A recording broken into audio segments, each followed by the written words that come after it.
Paul, the wait's finally over. Your first competitive game as Wigan Athletic manager coming up. Just how keen are you to get underway? Oh yeah, we're all very keen. I think there's always a freshness about the start of a season for every club, not just for Wigan Athletic. I think when we've all had a summer off as such, I think the batteries are fully recharged with everybody in general who loves football. I think with Sky Television now, it's never far away. Obviously the first game's on TV tonight, which is great. And from our point of view, we're just looking forward to get going. It's been a different pre-season, if you like, but now once the season starts, everyone can focus on what's ahead. You've worked these players hard, and I know you've mixed it up. Are most of them fit and ready to go? Yeah, I'd suggest so. Without a shadow of a doubt. I think it's important that during pre-season you work hard with the first game of the season in mind. I think especially our supporters will know we're in the midst of a lot of change, and that can be quite disruptive at times. That's part and parcel of football, especially after the season that we had last year.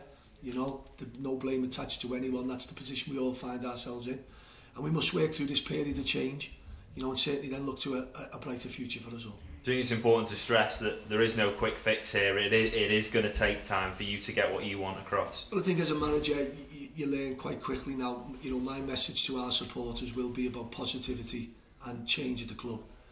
When you're making changes at a football club, albeit whether it's people on the transfer list, new lads coming in, players leaving the club, etc., there'll always be a period of unstableness, if you like.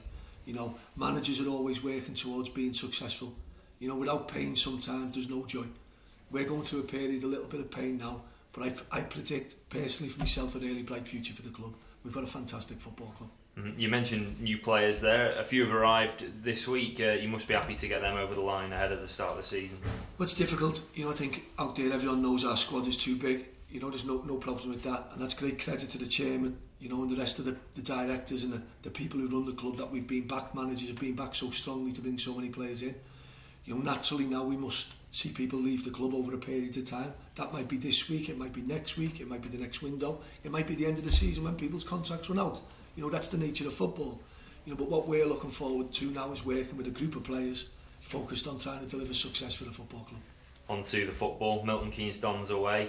It's going to be a tough one, that, isn't it? A good side. I think they're all tough. I think in every division, I think you quickly learn.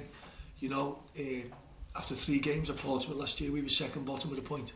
After 3 games, we went on to win the league. So I think people can get very high quick and very low. We're fully respectful of MK. They've got a very, very strong squad. They've recruited very well. I'm sure Robbie's had time now at the interim period at the end of the season to have a look at the league and what's about. I'm sure he'll be well aware of what we might bring. And I think people can be looking forward to a very good game. I think it'll be 2 teams trying to play good football on the same pitch. See how superstitious you are now. You've got a pretty good record down there at MK. I think you had to go there twice in the cup with Chesterfield as well. Yeah, we've always have fond memories at different grounds. I think it's important for us now that this is a new chapter, certainly for myself, my staff, the players that are here, the player we've brought in. We're very focused on now trying to give off the right image and portray the right image for the football club. We want to have good values of this club about being a hard-working team. We're going to take great travel and support tomorrow, and we want to make them supporters proud of us the way we play.